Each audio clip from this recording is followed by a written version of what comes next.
Sir ನನಗೆ ದರ್ಶನ್ ಅಭಿಮಾನಿಗಳು ಆ ಪ್ರಕರಣಕ್ಕೆ ಸಂಬಂಧಪಟ್ಟ ದೋಷಾರೋಪಣಾ ಪತ್ರ ಪೂರ್ತಿ ಒಂದು ಪ್ರತಿನ ತಂದುಕೊಟ್ಟು ಸರ್ ದರ್ಶನ್ಗೆ ತುಂಬ ಅನ್ಯಾಯ ಇದೆ ನಮ್ಗೆ ಅನಿಸ್ತಾ ಇದೆ.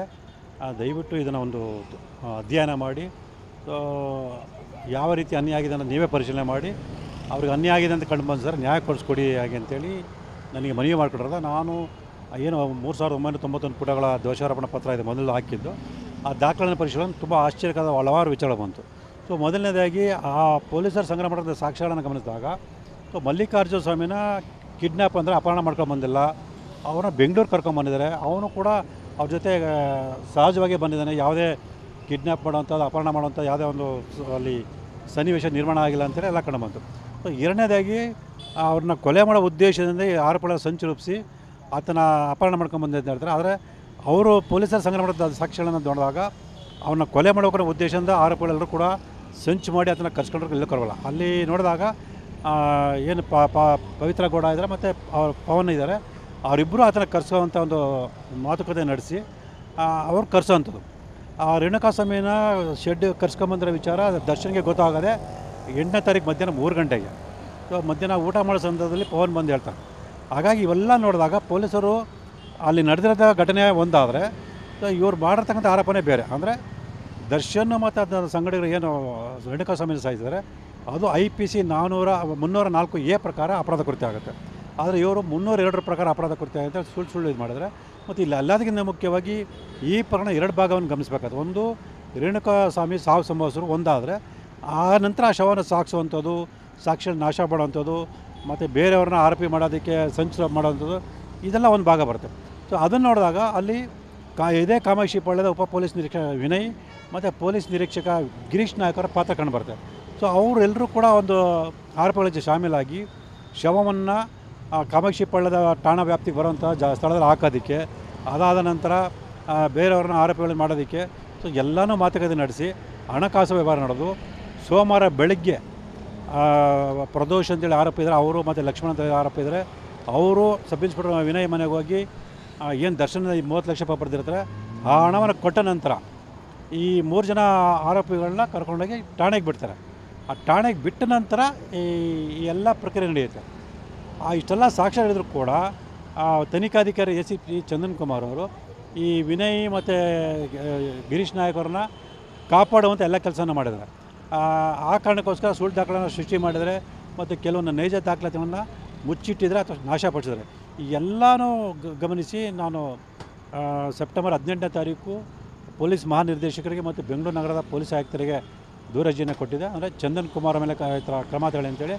ಆದರೆ ಚಂದನ್ ಕುಮಾರ್ ರವರ ಸಮಾನಾಂತರ ಅಧಿಕಾರಿಯಾದ ಬ್ಯಾಟರಾಯಪುರ ACP ಅವರು ನನ್ನ ಅರ್ಜಿಯನ್ನು ವಿಚಾರಣೆ ಮಾಡಿ ನನ್ನ ಅರ್ಜಿಲಿ ಇರ್ತಕ್ಕಂಥ ಅಂಶಗಳು ಸತ್ಯದಿಂದ ಕೂಡಿದೆಯಾ ಅಥವಾ ಸುಳ್ಳಿಂದ ಕೂಡಿದೆಯಾ ಅಂತ ಯಾವುದೇ ಮಾಹಿತಿಯನ್ನು ಕೊಡದೆ ನೀವು ನ್ಯಾಯಾಲಯದ ಬಗೆಹರಿಸ್ಕೊಳ್ಳಿ ಅಂತೇಳಿ ಹಿಂಬರ ಕೊಟ್ಟಿದ್ದು.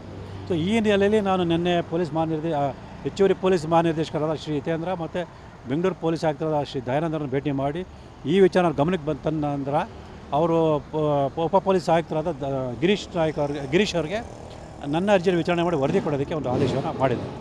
ಸರ್ DCP ಅವರ ಪಾತ್ರ ಏನು ಸರ್ ಗಿರೀಶ್ ಅವ್ರ ಪಾತ್ರ ಇವರು ACP ಚಂದನ್ ಅವ್ರ ಪಾತ್ರ? ಸರ್ ACP ಚಂದನ್ ಅವರು ಆ ಪ್ರಕರಣ ತನಿಖಾಧಿಕಾರಿ ಕೆಲಸ ಮಾಡ್ತಾರೆ. ಅಲ್ಲಿ ಈಗಾಗಲೇ ಹೇಳಿದಾಗೆ ಅಲ್ಲಿ ನಡೆದಿರೋಂಥ ಕೃತ್ಯನೇ ಬೇರೆ. ಆದರೆ ಲೋಪ ಎಲ್ಲಿದೆ ಅವ್ರು ಮಾಡಿರೋ ಸರ್ ಅದೇ ತನಿಖೆ ಸಾಕಷ್ಟು ಲೋಪದೋಷಗಳು ಬರ್ತದೆ. ಮೊದಲನೇದಾಗಿ ಅವರು ತಪ್ಪು ಕಲಂಗಳನ್ನು ಅಳವಡಿಸಿದ್ದಾರೆ. ಅಂದರೆ 304A ಪ್ರಕಾರ ಅಪರಾಧ ಕೃತ್ಯ ಮಾಡಿದ್ರು ಕೂಡ 302 ಪ್ರಕಾರ ಅಪರಾಧ ಕೃತ್ಯ ಮಾಡಿದ್ರೆ ಅಂತ ತಿಳಿಸ್ತಾರೆ. ಮತ್ತು ಅವ್ರನ್ನ ಅಪಹರಣ ಮಾಡದಿದ್ರು ಕೂಡ ಅಪಹರಣ ಮಾಡಿದ್ರೆ ಅಂತೇಳಿ ಸುಳ್ಳು ಹೇಳಿಕೆ ಇದನ್ನು ಸೃಷ್ಟಿ ಮಾಡಿದರೆ. ಮತ್ತು ಗಿರೀಶ್ ನಾಯಕ್ ಮತ್ತು ಪೊಲೀಸ್ ಅಧಿಕಾರಿ ಹೇಳಿದ್ರೆ ಗಿರೀಶ್ ನಾಯಕ್ ಮತ್ತು ವಿನಯ್ ಅವರ ಪಾತ್ರ ಇಲ್ಲಿ ಗಂಭೀರವಾಗಿದ್ದರೂ ಕೂಡ ಅವರ ರಕ್ಷಣೆ ಮಾಡುವಂಥ ಕೆಲಸಗಳನ್ನ ಇಲ್ಲಿ ಮಾಡಿದರೆ ಇದು ತುಂಬ ಗಂಭೀರವಾದ ವಿಚಾರ ಆಗಿರ್ತದೆ. ಮೊನ್ನೆ ಹೋದಾಗ ಏನಂತ ಸರ್ ಮೊನ್ನೆ ಹೋದಾಗ ಏನಂತ ಹೇಳಿದ್ರು ಸರ್ ಪೊಲೀಸ್? ಸರ್ ಅದನ್ನೇ ನಾನು ಪೊಲೀಸ್ ಅಧಿಕಾರಿಗಳಿಗೆ ಅಲ್ಲಿ ಸ್ಪಷ್ಟವಾಗಿ ಗಿರೀಶ್ ವಿನಯ್ ಸಬ್ ಇನ್ಸ್ಪೆಕ್ಟರ್ ವಿನಯ್ ಮತ್ತು ಪ್ರದೋಷರ ಮಧ್ಯೆ ಯಾವ ರೀತಿ ಅವ್ರ ಮಧ್ಯೆ ಸಂಪರ್ಕಗಳು ನಡೆದಿದೆ, ಯಾವ ರೀತಿ ಅವ್ರ ಹೇಳಿಕೆಗಳಲ್ಲಿ ಸುಳ್ಳು ಕಂಡು ಬಂದಿದೆ, ಇದೆಲ್ಲವನ್ನೂ ಅವರಿಗೆ ಮನವರಿಕೆ ಮಾಡಿಕೊಡಾಗ ಅವರು ಕೂಡಲೇ ಗಿರೀಶ್ ಅವರಿಗೆ ತನಿಖೆ ಮಾಡಿ ವರದಿ ಕೊಡಿ, ಅಲ್ಲಿ ವಿಚಾರಣೆ ಮಾಡಿ ವರದಿ ಕೊಡಿ ಅಂತೇಳಿ ಒಂದು ಆದೇಶ ಮಾಡಿದ್ದಾರೆ. ಮೌಖಿಕ ಆದೇಶ ಅಥವಾ ಆರ್ಡರ್ ಆಗಿದೆ ಸರ್ ಇದು? ಇಲ್ಲ, ಮೌಖಿಕ ಆದೇಶ ಮಾಡಿದ್ರು ಸರ್, ಮೌಖಿಕವಾಗಿ ಆದೇಶ ಮಾಡಿದ್ದಾರೆ. ಯಾರು DCP ಗಿರೀಶ್ ಮತ್ತು ಚಂದನ್ ವಿರುದ್ಧ? ಚಂದನ್ ಎಲ್ಲ ಉಪ ಪೊಲೀಸ್ ನಿರೀಕ್ಷಕ ವಿನಯ್ ಮತ್ತು ನಿರೀಕ್ಷಕ ಗಿರೀಶ್ ನಾಯಕ್ ಮತ್ತು ಚಂದನ್ ಕುಮಾರ್ ವಿರುದ್ಧ ಮತ್ತು ಆ ಪ್ರಕರಣದಲ್ಲಿ ನಡೆದಕ್ಕಂಥ ಲೋಪಾದೇಶಗಳು ಇವೆಲ್ಲದರ ಬಗ್ಗೆಯೂ ಕೂಡ ಒಟ್ಟು 26 ಪುಟಗಳ ಒಂದು ಮನವಿ ಪತ್ರನ ದೂರು ಅರ್ಜಿಯನ್ನು ಕೊಟ್ಟಿದ್ದು. ಸೊ ಅದ್ರ ಬಗ್ಗೆ ವಿಚಾರಣೆ ಮಾಡಿ ವರದಿ ಕೊಡೋದಕ್ಕೆ ಆದೇಶ ಮಾಡಿದರು. ಸರ್, ನನಗೆ ದರ್ಶನ್ ಅಭಿಮಾನಿಗಳು ಆ ಪ್ರಕರಣಕ್ಕೆ ಸಂಬಂಧಪಟ್ಟ ದೋಷಾರೋಪಣಾ ಪತ್ರ ಪೂರ್ತಿ ಒಂದು ಪ್ರತಿನ ತಂದುಕೊಟ್ಟು, ಸರ್ ದರ್ಶನ್ಗೆ ತುಂಬ ಅನ್ಯಾಯ ಇದೆ ನಮ್ಗೆ ಅನಿಸ್ತಾ ಇದೆ, ದಯವಿಟ್ಟು ಇದನ್ನು ಒಂದು ಅಧ್ಯಯನ ಮಾಡಿ ಯಾವ ರೀತಿ ಅನ್ಯಾಯ ಆಗಿದೆ ಅನ್ನೋದು ನೀವೇ ಪರಿಶೀಲನೆ ಮಾಡಿ ಅವ್ರಿಗೆ ಅನ್ಯಾಯ ಆಗಿದೆ ಅಂತ ಕಂಡು ಬಂದು ಸರ್ ನ್ಯಾಯ ಕೊಡಿಸ್ಕೊಡಿ ಹಾಗೆ ಅಂತೇಳಿ ನನಗೆ ಮನವಿ ಮಾಡಿಕೊಡ್ರದ. ನಾನು ಏನು 3991 ಪುಟಗಳ ದೋಷಾರೋಪಣಾ ಪತ್ರ ಇದೆ ಮೊದಲು ಹಾಕಿದ್ದು. ಆ ದಾಖಲೆನ ಪರಿಶೀಲನೆ ತುಂಬ ಆಶ್ಚರ್ಯಕರ ಹಲವಾರು ವಿಚಾರ ಬಂತು. ಸೊ ಮೊದಲನೇದಾಗಿ ಆ ಪೊಲೀಸರು ಸಂಗ್ರಹ ಮಾಡಿದ ಸಾಕ್ಷ್ಯಗಳನ್ನು ಗಮನಿಸಿದಾಗ, ಸೊ ಮಲ್ಲಿಕಾರ್ಜುನ ಸ್ವಾಮಿನ ಕಿಡ್ನ್ಯಾಪ್ ಅಂದರೆ ಅಪಹರಣ ಮಾಡ್ಕೊಂಡು ಬಂದಿಲ್ಲ, ಅವನ ಬೆಂಗಳೂರು ಕರ್ಕೊಂಬಂದಿದ್ದಾರೆ. ಅವನು ಕೂಡ ಅವ್ರ ಜೊತೆ ಸಹಜವಾಗಿ ಬಂದಿದ್ದಾನೆ. ಯಾವುದೇ ಕಿಡ್ನ್ಯಾಪ್ ಮಾಡೋವಂಥದ್ದು, ಅಪಹರಣ ಮಾಡೋವಂಥ ಯಾವುದೇ ಒಂದು ಅಲ್ಲಿ ಸನ್ನಿವೇಶ ನಿರ್ಮಾಣ ಆಗಿಲ್ಲ ಅಂತೇಳಿ ಎಲ್ಲ ಕಂಡು ಬಂತು. ಸೊ ಎರಡನೇದಾಗಿ ಅವ್ರನ್ನ ಕೊಲೆ ಮಾಡೋ ಉದ್ದೇಶದಿಂದ ಈ ಆರೋಪಗಳ ಸಂಚು ರೂಪಿಸಿ ಆತನ ಅಪಹರಣ ಮಾಡ್ಕೊಂಡು ಬಂದಿದ್ದು ಹೇಳ್ತಾರೆ. ಆದರೆ ಅವರು ಪೊಲೀಸರು ಸಂಗ್ರಹ ಮಾಡಿದ ಸಾಕ್ಷ್ಯಗಳನ್ನು ನೋಡಿದಾಗ ಅವನ್ನ ಕೊಲೆ ಮಾಡೋಕರ ಉದ್ದೇಶದಿಂದ ಆರೋಪಿಗಳೆಲ್ಲರೂ ಕೂಡ ಸಂಚು ಮಾಡಿ ಅದನ್ನು ಕರ್ಸ್ಕೊಂಡ್ರೆ ಎಲ್ಲೂ ಕರವಲ್ಲ. ಅಲ್ಲಿ ನೋಡಿದಾಗ ಏನು ಪವಿತ್ರ ಗೌಡ ಇದ್ದಾರೆ ಮತ್ತು ಅವ್ರ ಪವನ್ ಇದ್ದಾರೆ, ಅವರಿಬ್ಬರು ಆತನ ಕರೆಸೋವಂಥ ಒಂದು ಮಾತುಕತೆ ನಡೆಸಿ ಅವ್ರು ಕರೆಸೋವಂಥದ್ದು. ಆ ರೇಣುಕಾಸ್ವಾಮಿನ ಶೆಡ್ ಕರ್ಸ್ಕೊಂಬಂದಿರೋ ವಿಚಾರ ದರ್ಶನ್ಗೆ ಗೊತ್ತಾಗದೆ 8ನೇ ತಾರೀಕು ಮಧ್ಯಾಹ್ನ 3 ಗಂಟೆಗೆ. ಸೊ ಮಧ್ಯಾಹ್ನ ಊಟ ಮಾಡೋ ಸಂದರ್ಭದಲ್ಲಿ ಪವನ್ ಬಂದು ಹೇಳ್ತಾರೆ. ಹಾಗಾಗಿ ಇವೆಲ್ಲ ನೋಡಿದಾಗ ಪೊಲೀಸರು ಅಲ್ಲಿ ನಡೆದಿರೋದ ಘಟನೆ ಒಂದಾದರೆ, ಸೊ ಇವ್ರು ಮಾಡಿರ್ತಕ್ಕಂಥ ಆರೋಪನೇ ಬೇರೆ. ಅಂದರೆ ದರ್ಶನ್ ಮತ್ತು ಅದರ ಸಂಘಟಕರು ಏನು ರೇಣುಕಾಸ್ವಾಮಿನ ಸಾಯಿಸಿದ್ದಾರೆ ಅದು IPC 304A ಪ್ರಕಾರ ಅಪರಾಧ ಕೃತ್ಯ ಆಗುತ್ತೆ. ಆದರೆ ಇವರು 302 ಪ್ರಕಾರ ಅಪರಾಧ ಕೃತ್ಯ ಆಗುತ್ತೆ ಸುಳ್ಳು ಇದು ಮಾಡಿದರೆ.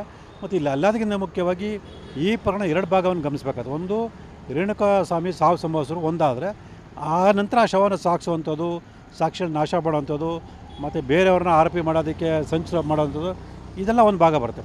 ಸೊ ಅದನ್ನು ನೋಡಿದಾಗ ಅಲ್ಲಿ ಇದೇ ಕಾಮಾಕ್ಷಿ ಪಾಳ್ಯದ ಉಪ ಪೊಲೀಸ್ ನಿರೀಕ್ಷಕ ವಿನಯ್ ಮತ್ತು ಪೊಲೀಸ್ ನಿರೀಕ್ಷಕ ಗಿರೀಶ್ ನಾಯಕ್ ಅವರ ಪಾತ್ರ ಕಂಡು ಬರುತ್ತೆ.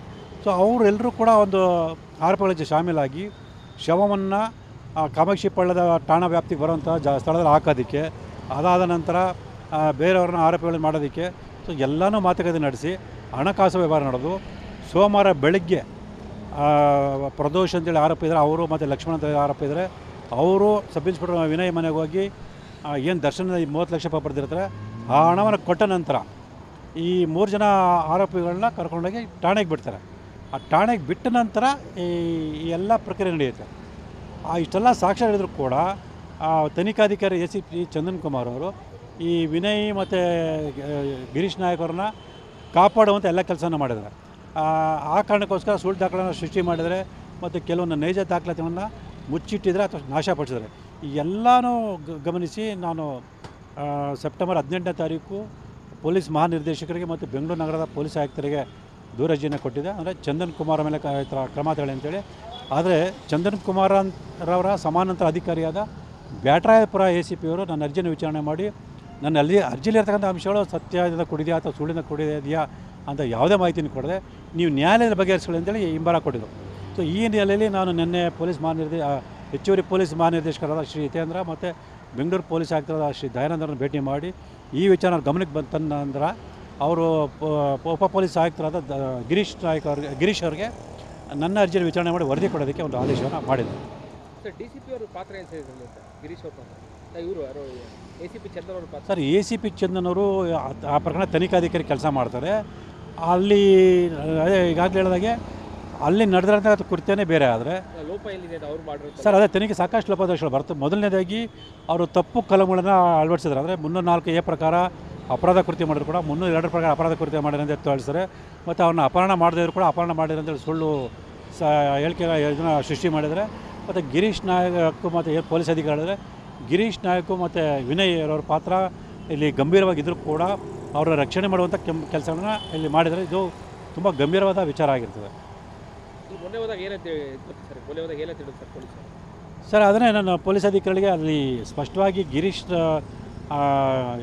ವಿನಯ್ ಸಬ್ ಇನ್ಸ್ಪೆಕ್ಟರ್ ವಿನಯ್ ಮತ್ತು ಪ್ರದೋಷರ ಮಧ್ಯೆ ಯಾವ ರೀತಿ ಅವ್ರ ಮಧ್ಯೆ ಸಂಪರ್ಕ ನಡೆದಿದೆ, ಯಾವ ರೀತಿ ಅವ್ರ ಹೇಳಿಕೆಗಳಲ್ಲಿ ಸುಳ್ಳು ಕಂಡು ಬಂದಿದೆ, ಇದೆಲ್ಲವನ್ನು ಅವರಿಗೆ ಮನವರಿಕೆ ಮಾಡಿಕೊಂಡಾಗ ಅವರು ಕೂಡಲೇ ಗಿರೀಶ್ ಅವರಿಗೆ ತನಿಖೆ ಮಾಡಿ ವರದಿ ಕೊಡಿ, ಅಲ್ಲಿ ವಿಚಾರಣೆ ಮಾಡಿ ವರದಿ ಕೊಡಿ ಅಂತೇಳಿ ಒಂದು ಆದೇಶ ಮಾಡಿದ್ದಾರೆ. ಮೌಖಿಕ ಆದೇಶ ಅಥವಾ ಆರ್ಡರ್ ಆಗಿದೆ ಸರ್ ಇದರಿಂದ? ಇಲ್ಲ, ಮೌಖಿಕ ಆದೇಶ ಮಾಡಿದ್ರು ಸರ್, ಮೌಖಿಕವಾಗಿ ಆದೇಶ ಮಾಡಿದ್ದಾರೆ. ಯಾರು DCP ಗಿರೀಶ್ ಮತ್ತು ಚಂದನ್ ವಿರುದ್ಧ ಎಲ್ಲ ಉಪ ಪೊಲೀಸ್ ನಿರೀಕ್ಷಕ ವಿನಯ್ ಮತ್ತು ನಿರೀಕ್ಷಕ ಗಿರೀಶ್ ನಾಯಕ್ ಮತ್ತು ಚಂದನ್ ಕುಮಾರ್ ವಿರುದ್ಧ ಮತ್ತು ಆ ಪ್ರಕರಣದಲ್ಲಿ ನಡೆದಿರ್ತಕ್ಕಂಥ ಲೋಪಾದೇಶಗಳು ಇವೆಲ್ಲದರ ಬಗ್ಗೆಯೂ ಕೂಡ ಒಟ್ಟು 26 ಪುಟಗಳ ಒಂದು ಮನವಿ ಪತ್ರನ ದೂರರ್ಜಿಯನ್ನು ಕೊಟ್ಟಿದ್ದು.